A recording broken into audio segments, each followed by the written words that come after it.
Hello दोस्तों, आज मैं आप लोगों को एक कहानी सुनाने वाली हूँ। एक ऐसी कहानी जो आपको अपनी जिंदगी की कीमत बताएगी। आपको बताएगी कि आपकी जिंदगी की क्या कीमत है या किसी भी व्यक्ति के जीवन की क्या कीमत होती है। बहुत सारे लोगों के मन में यह सवाल होता है कि मेरी जिंदगी में मेरी कोई इज्जत नहीं है, मेरी कोई वैल्यू नहीं है।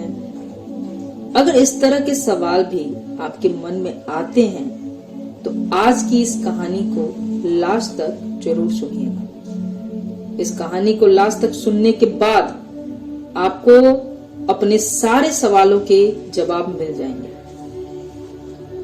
दोस्तों, एक बार की बात है, एक बार एक भक्त अपने आराध्य ईश्वर की प्रार्थना कर रहा था। भगवान के सामने वो प्रार्थना कर रहा था और प्रार्थना करते करते वह रो रहा था। बहुत देर तक वो रोता रहा।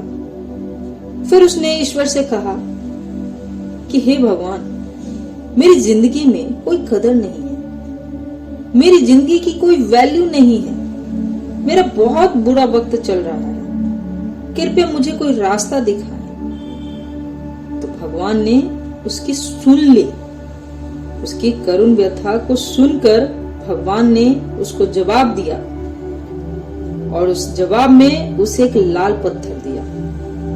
बहुत ही चमकदार, बहुत ही अनोखा लाल पत्थर दिया। और फिर भगवान ने कहा कि जाओ, इस पत्थर की कीमत पता करके आओ, लेकिन एक शर्त है कि तुम इस पत्थर को बेच नहीं सकते। जब तुम इस पत्थर की कीमत पता करके आओगे तब शायद तुम्हें अपनी जिंदगी की कीमत पता लग जाएगी। वह व्यक्ति वहां से चला गया। सबसे पहले वह एक फल वाले के पास गया। उसने फल वाले को वह लाल चमकदार पत्थर दिखाया और पूछा कि भैया जरा बताओ कि यह पत्थर कितने का हो सकता है। तो उसने कहा कि इसके बदले में मैं तुम्हें ज्यादा से ज्यादा 1 दर्जन आम दे सकता हूं। तो उस व्यक्ति ने कहा लेकिन मुझे इस पत्थर को बेचना नहीं है, मुझे सिर्फ इसकी कीमत पता करनी है, तो आप सिर्फ कीमत बताओ। फल वाले ने फिर कहा कि मैं आपको इसके बदले ज्यादा से ज्यादा 2 दर्जन आम ही दे सकता हूं, उससे ज्यादा मैं नहीं दे सकता। तो वह व्यक्ति आगे चला गया। आगे जाकर वह एक सब्जी मंडी में पहुंचता है। सब्जी मंडी में वह थोक विक्रेता की दुकान पर पहुंचता है और उसने उस दुकानदार को वो पत्थर दिखाया और पूछा कि भैया बताओ जरा कि इस पत्थर की कीमत क्या हो सकती है। तो उस विक्रेता ने उस पत्थर को बड़े ध्यान से देखा और कहा कि इस पत्थर की एवज में मैं तुम्हें 1 बोरी आलू दे सकता हूं। तो उस व्यक्ति ने कहा कि देखिए भैया, मुझे इस पत्थर को आपको बेचना नहीं है, बस मैं इसकी कीमत जानना चाहता हूं कि इसकी कीमत क्या हो सकती है। तो उस दुकानदार ने फिर वही बात कही कि मैं इसके बदले 1 बोरी आलू ही दे सकता हूं, यानी कि इसकी कीमत जो है 1 बोरी आलू के बराबर ही है। तो भक्त बोला कि ठीक है भैया, मैं चलता हूं, क्योंकि मुझे तो सिर्फ इसकी कीमत पता करनी थी। और वह आगे चला गया।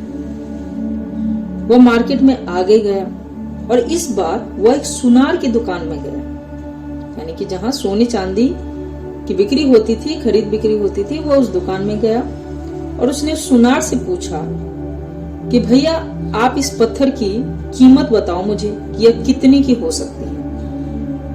वो सुनार उस पत्थर को लेकर काफी देर तक देखता रहा। काफी देर देखने के बाद, समझने के बाद सबसे पहले उसने पूछा कि यह पत्थर तुम्हें कहां से मिला है। तो उसने अपनी सारी बात बताई कि इस तरीके से मुझे पत्थर मिला है, तो आप मुझे बस इसकी कीमत बताओ कि इसकी कीमत क्या हो सकती है। तो सुनार ने कहा कि मैं इसके लिए आपको 1 करोड़ रुपए दे सकता हूं। अब इस व्यक्ति की आंखों में चमक आ गई। उसने और एक्साइटेड होकर पूछा कि देखिए भैया, मुझे पत्थर बेचना नहीं है, बस आप मुझे इसकी कीमत बताओ, क्या सही में इसकी कीमत 1 करोड़ रुपए है? तो जब सुनार ने सुना कि यह बेचना नहीं चाह रहा है तो उसने उसकी कीमत और बढ़ा दी और उसने कहा कि मैं इस पत्थर के लिए आपको 2 करोड़ रुपए दे सकता हूं, आप मुझे ये पत्थर दे दो। तो और ज्यादा चौंक गया और उसने कहा कि नहीं भैया, मुझे इस पत्थर को बेचना नहीं है, मेरी मजबूरी है, मुझे बस इसकी कीमत पता करनी थी, अब मैं यहां से जा रहा हूं। और वो कहते कहते वहां से निकलकर चला गया। अब वह आगे बढ़ता है और एक हीरे की परख करने वाले जौहरी के पास जाता है और उस जौहरी के पास जाकर उसने सेम सवाल पूछा कि भैया, आप मुझे इसकी जांच परख करके बताओ कि इसकी कीमत कितनी हो सकती है, लेकिन एक शर्त है कि मैं इस पत्थर को बेचना नहीं चाहता हूं, मुझे बस आप इसकी कीमत बताओ। तो जो हीरे का व्यापारी था, जो जौहरी था, वो पत्थर को बड़े गौर से देखता है, आधे घंटे को उस पत्थर को देखता रहता है और फिर उससे पूछता है कि तुम्हें यह पत्थर कहाँ मिला है? तो वो व्यक्ति बोला कि पहले आप मुझे बताइए कि इसकी कीमत क्या है। तो हीरे का व्यापारी कहता है कि इसकी मैं क्या कीमत बताऊं जो बेशकीमती है। यह एक बहुत ही मूल्यवान रत्न है जिसकी अभी तक कोई कीमत नहीं है, इसका कोई मूल्य नहीं है। वह उस लाल चमकदार पत्थर को नमन करता है और लाल कपड़े में रखता है और वापस वही बात कहता है कि इसकी कोई कीमत नहीं है, यह बेशकीमती हीरा है, यह दुनिया में जितने भी हीरे हैं उस सब में कीमती रत्न है। अब वह व्यक्ति वापस जाता है और वह भगवान से कहता है कि अब आप बताइए मुझे कि मेरी जिंदगी की कीमत क्या है। आपने जैसा कहा था मैंने वैसे ही इस पत्थर की कीमत पता करके आ गया हूं। यह एक बेशकीमती की हीरा है, मेरी जिंदगी की कीमत क्या है? तो भगवान ने उसे कहा कि तुम गए थे एक फल वाले के लिए, इस पत्थर की कीमत अलग थी, एक सब्जी वाले के लिए इस पत्थर की कीमत अलग थी और सुनार के लिए पत्थर की कीमत अलग थी, एक हीरे के व्यापारी के लिए पत्थर की कीमत अलग थी। तो यही बात तुम्हारी जिंदगी में भी लागू होती है, यानी कि तरह तरह के लोगों के लिए तुम्हारी वैल्यू अलग अलग है। तुम्हें अपने आप को निखारना है और अपने आप को संभालना है, अपने आप को बेहतर करते जाना है।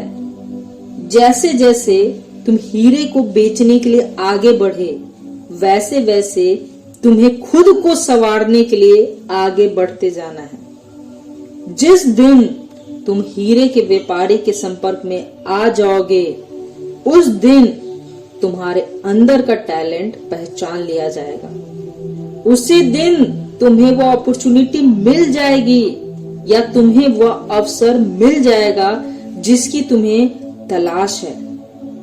तो तुम्हें हताश होने की जरूरत नहीं है। तुम्हारी जिंदगी की कीमत उसी लाल पत्थर की कीमत के बराबर है। बस यही है कि अभी तक तुम सही इंसान के संपर्क में नहीं आए हो।